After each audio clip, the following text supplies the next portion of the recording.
रसूल अल्लाह वसल्लम अलैका या हबीब अल्लाह।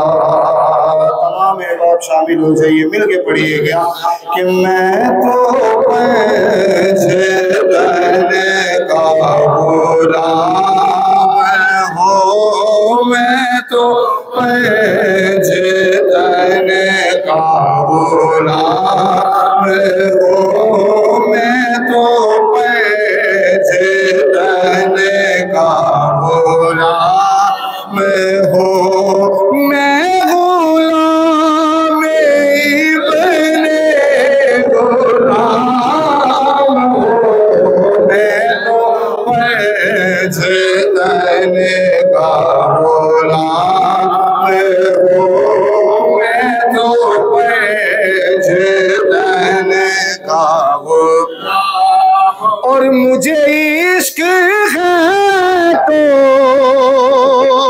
खुदा से है,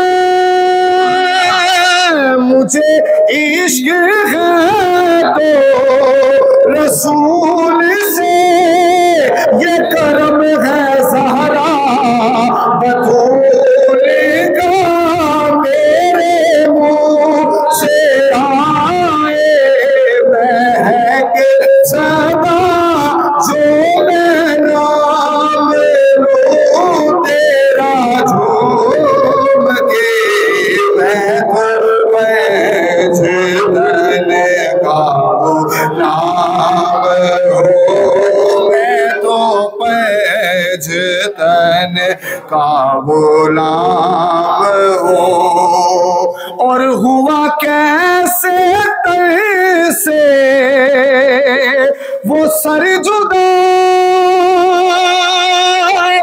जहां इश्क हो वहीं करबला, कत्ले शब्बीर पे लोग अनजान बने बैठे हैं, फिर भी कुछ लोग ऐवी मुसलमान बने बैठे हैं।